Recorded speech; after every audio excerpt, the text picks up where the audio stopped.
24 tahun yang lalu, tepatnya pada akhir bulan Februari tahun 2001, tanah Kalimantan menjadi saksi bisu pecahnya salah satu konflik antar etnis paling berdarah dan mengerikan dalam sejarah Indonesia.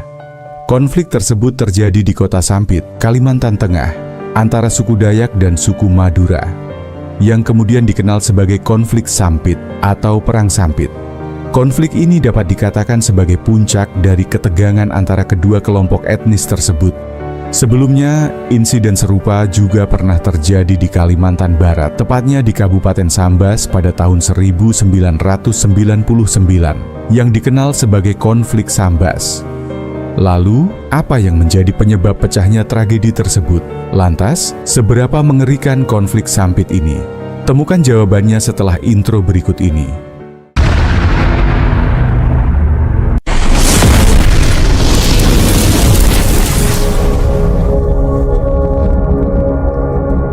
Sebelum memasuki ceritanya, admin mau disclaimer dulu, video ini dibuat tidak bermaksud untuk menyudutkan, menyalahkan, atau membangkitkan kembali ketegangan di antara kelompok manapun. Sebagai pembelajaran, konflik semacam ini tidak boleh terjadi lagi. Segala bentuk narasi yang disampaikan tidak dimaksudkan untuk memprovokasi atau memicu konflik baru, melainkan sebagai pengingat akan pentingnya perdamaian, toleransi, dan rekonsiliasi dalam masyarakat yang beragam. Konflik Sampit tidak terjadi secara tiba-tiba, melainkan merupakan puncak dari ketegangan yang telah berlangsung lama antara suku Dayak dan Madura. Benih-benih konflik mulai tumbuh seiring dengan perubahan sosial dan ekonomi di Kalimantan Tengah. Suku Madura pertama kali menetap di Kalimantan pada tahun 1930 melalui program transmigrasi yang dijalankan oleh pemerintah kolonial Belanda dan kemudian dilanjutkan oleh pemerintah Indonesia. Dalam kasus ini, perselisihan sosial antara penduduk asli dan pendatang semakin nyata seiring dengan dominasi ekonomi yang dikuasai oleh para pendatang. Suku Madura banyak terlibat dalam sektor perdagangan, perindustrian, dan perkayuan yang membuat kesenjangan ekonomi semakin lebar. Sementara itu, suku Dayak kerap kali mengalah dan terdesak di tanahnya sendiri. Mereka berulang kali harus berpindah tempat akibat ekspansi industri kayu yang terus mendorong mereka lebih jauh ke dalam hutan. Selain itu, ketidakadilan hukum sering dirasakan oleh suku Dayak, terutama ketika mereka menjadi korban dalam berbagai perselisihan. Dalam kehidupan sosial, sebagian warga asli Dayak memiliki pandangan negatif terhadap pendatang dari suku Madura. Beberapa di antaranya menganggap bahwa ada orang Madura yang terlibat dalam tindakan kriminal seperti premanisme, pencurian, dan penjambretan. Selain itu, muncul anggapan bahwa beberapa orang Madura kerap menyerobot tanah milik warga lokal. Sikap tegas dan cenderung keras yang dimiliki sebagian orang Madura juga sering dianggap sebagai tantangan dalam interaksi sosial. Di sisi lain, masyarakat Dayak yang secara tradisional hidup berdampingan dengan alam, cenderung mengutamakan keharmonisan dan mengedepankan sikap mengalah dalam kehidupan sehari-hari. Perbedaan budaya dan karakter ini seringkali memicu kesalahpahaman dan ketegangan sosial yang dapat berujung pada konflik. Situasi seperti itu semakin diperburuk oleh perbedaan kebiasaan dan nilai-nilai yang bahkan bisa berbenturan. Misalnya, dalam adat orang Madura, membawa parang atau celurit kemanapun mereka pergi adalah hal yang lazim. Namun, bagi orang Dayak, senjata tajam hanya dibawa saat hendak berperang atau berburu. Akibatnya, orang Dayak menganggap mereka selalu dalam keadaan siap berkelahi. Ketika terjadi perselisihan entah karena hal sepele seperti salah menyabit rumput atau perkara serius seperti sengketa tanah, konflik yang awalnya kecil bisa saja meledak tak terkendali, berujung pada pertumpahan darah dan kehilangan nyawa. Banyak kisah beredar tentang penyebab pecahnya konflik Sampit. Ada versi yang menyebutkan konflik itu bermula dari perselisihan antara dua etnis sejak akhir bulan Desember tahun 2000. Bentrokan pertama antara etnis Dayak dan Madura yang terjadi di Desa Kerengpangi, Kalimantan Tengah, membuat hubungan kedua pihak tegang. Ketegangan itu kian hebat setelah terjadi perkelahian di sebuah tempat hiburan di Desa Pertambangan Emas Ampalit. Sendong, seorang etnis Dayak, tewas akibat beberapa luka bacokan dalam perkelahian itu. Kasus tewasnya Sandong sebenarnya telah ditangani polisi setempat. Namun hal itu tak bisa meredam amarah keluarga dan tetangga Sandong. 2 hari usai peristiwa naas itu, 300 warga Dayak mendatangi tempat tewasnya Sandong untuk mencari pelaku. Tak berhasil menemukan pelaku, kelompok warga Dayak itu melampiaskan kemarahannya dengan merusak 9 rumah, 2 unit mobil, 5 unit motor, dan 2 tempat karaoke. Semuanya milik warga Madura. Huru-hara itu membuat 1.335 orang Madura mengungsi. Ada dugaan bahwa salah seorang pelaku pembunuhan Sandong bersembunyi di Sampit. Situasi panas pun menjalar hingga ke Sampit, Kabupaten Kota Waringin Timur. Lambatnya pengusutan kasus oleh kepolisian membuat warga Dayak merasa diperlakukan tidak adil dan kian memperparah eskalasi konflik. Puncaknya, pada hari Minggu 18 Februari 2001, sekelompok warga Dayak menyerang rumah seorang warga Madura bernama Matayo sebagai bentuk balas dendam atas peristiwa di Kerengpangi. Serangan itu menewaskan setidaknya 5 penghuni rumah dari warga Madura. Serangan itu pun menuai balas dendam dari kelompok warga Madura. Mereka mendatangi rumah seorang Dayak bernama Timil yang diduga menyembunyikan salah satu pelaku penyerangan. Saat itu Timil berhasil diamankan polisi. Tetapi warga Madura yang tak puas langsung membakar rumahnya. Warga Madura yang marah juga menyerang rumah kerabat Timil dan menewaskan penghuninya. Peristiwa inilah yang kemudian menyulut konflik yang lebih masif antara etnis Dayak dan Madura di Sampit.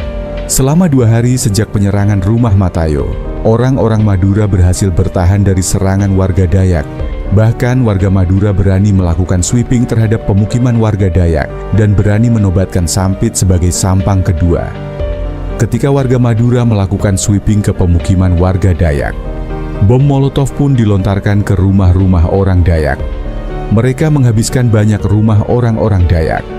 Orang-orang Dayak menjadi takut dan mereka berlarian masuk ke dalam hutan. Ketua suku Dayak yang mengetahui hal itu sangat murka dan memberikan ultimatum kepada orang-orang Madura. Apabila dalam 3 hari kalian tidak keluar dari Sampit, maka Dayak akan memerangi kalian. Ultimatum tadi pun tidak digubris oleh warga Madura. Sehingga pada Selasa 20 Februari 2001, orang-orang Dayak dari berbagai wilayah pedalaman Kalteng, Barito, Pangkalan Bun, hingga Kalimantan Timur dan Kalimantan Barat berbondong-bondong menuju Sampit untuk menolong saudara mereka yang sedang ditindas di tanahnya sendiri, sekaligus membalas kekalahan mereka. Konflik secara terbuka pun tidak dapat dielakkan. Orang-orang Dayak kembali mempraktikkan ritual berburu kepala atau ngayau. Padahal ngayau tersebut sudah lama terkubur sekitar 100 tahun lalu. Semua suku Dayak melalui kepala sukunya pada tahun 1894 sepakat untuk menghentikan ritual ngayau tersebut melalui perjanjian Tumbang Anoy. Akibat suku Dayak kembali mempraktikkan ritual ngayau saat kerusuhan terjadi, setidaknya ada 500 mayat yang ditemukan di jalan-jalan tanpa dari pihak Madura. Berbagai senjata tradisional juga digunakan dalam peperangan tersebut, seperti mandau, tombak, sumpit, bahkan senjata api digunakan untuk melakukan perlawanan terhadap warga Madura.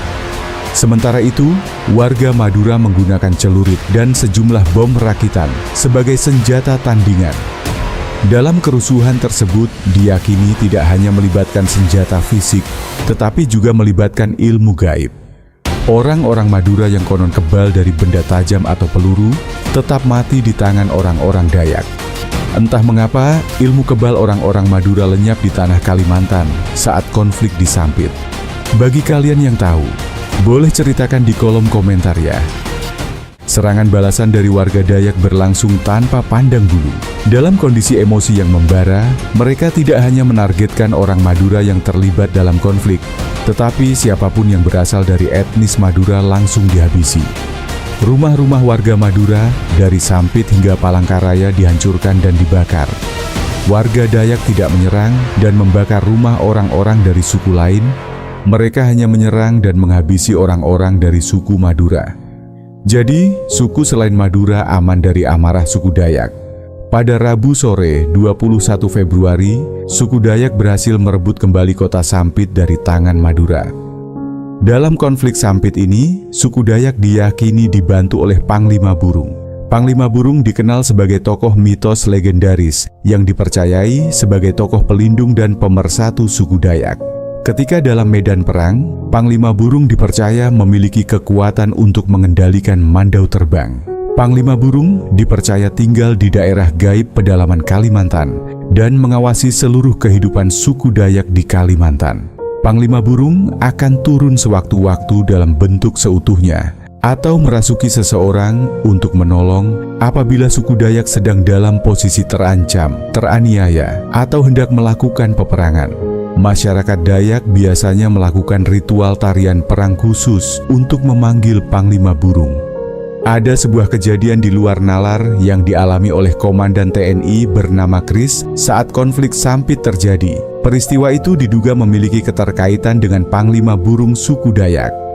Jadi, saat itu Kris ditugaskan untuk menjaga para pengungsi Madura yang berada di gedung sekolah. Situasi aman terkendali, hingga suatu hari, datanglah orang-orang Dayak bersenjata tradisional. Salah satu pimpinan Dayak mendesak Kris untuk menyingkir dan membiarkan mereka membantai pengungsi Madura. Kris jelas menolaknya dan mengancam jika mereka memaksa, maka akan berhadapan dengan pasukan TNI. Tidak diperbolehkan masuk. Kepala suku Dayak meminta izin untuk melakukan ritual adat di depan Kris dan pasukannya. Tanpa curiga, Kris mempersilahkan.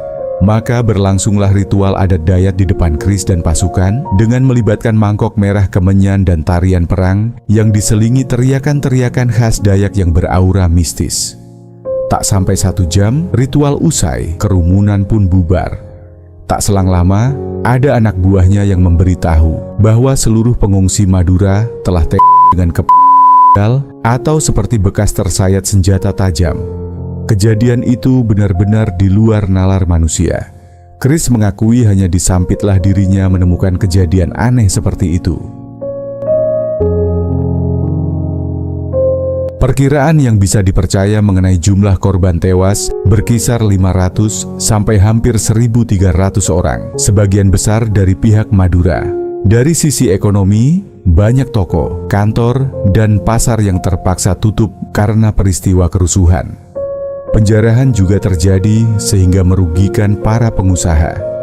Sedangkan dari sisi materi, kerugian dirasakan masyarakat, lebih dari 1.000 rumah dibakar, ratusan kendaraan rusak, dan ribuan orang luka-luka serta 100.000 lebih orang-orang harus diungsikan. Polisi menangkap 2 pejabat lokal bernama Fedlik dan Louis yang diyakini sebagai dalang di balik kerusuhan di Sampit. Dalam pemeriksaan polisi, Fedlik dan Louis mengakui telah merencanakan kerusuhan tersebut. Sebelum penyerangan yang terjadi pada hari Minggu 18 Februari, mereka bersama kelompoknya telah mengadakan 11 kali pertemuan untuk menyusun strategi. Selain itu, mereka menyiapkan dana sebesar 15 juta rupiah untuk membayar provokator guna memicu konflik di Sampit. Bahkan, menurut keterangan dari polisi, sebelum melakukan serangan, kelompok ini sempat mengadakan upacara adat sebagai bentuk persiapan sebelum menyerang komunitas Madura. Konflik Sampit adalah pengingat pahit bahwa kebencian dan ketidakadilan dapat membakar habis kedamaian yang telah lama dibangun. Dari peristiwa ini, kita belajar bahwa hidup berdampingan memerlukan sikap saling menghormati dan memahami, bukan dominasi satu pihak atas yang lain. Ketimpangan sosial dan perlakuan yang tidak adil bisa menjadi pemicu api konflik yang besar. Ketika satu kelompok merasa tersisih di tanahnya sendiri, ketidakpuasan dapat berubah menjadi kemarahan yang sulit dikendalikan. Penegakan hukum yang lemah hanya memperburuk keadaan, membuat masyarakat kehilangan kepercayaan dan memilih mengambil tindakan sendiri. Budaya kekerasan tidak pernah membawa solusi, hanya kehancuran dan kehilangan yang mendalam. Nyawa yang hilang, rumah yang terbakar, serta luka yang ditinggalkan, semuanya menjadi bukti bahwa perang tidak menghasilkan kemenangan sejati, hanya penderitaan bagi semua pihak. Kita juga belajar bahwa provokasi dan hasutan dapat mempercepat kehancuran. Ketika emosi menguasai akal sehat, kebenaran seringkali dikaburkan oleh amarah. Oleh karena itu, penting untuk tidak mudah terpancing oleh narasi yang memecah belah dan selalu mencari jalan damai dalam menyelesaikan konflik. Dimanapun kita berada, jangan lupakan pepatah, di mana tanah dipijak, di situ langit dijunjung. Itulah yang bisa admin sampaikan. Semoga bermanfaat. Jika terdapat kesalahan, admin mohon maaf ya. Terima kasih banyak bagi kalian yang sudah nonton sampai habis. Sampai jumpa lagi di video selanjutnya. Semoga kita selalu diberikan kesehatan, kebahagiaan, rezeki yang banyak dan berkah.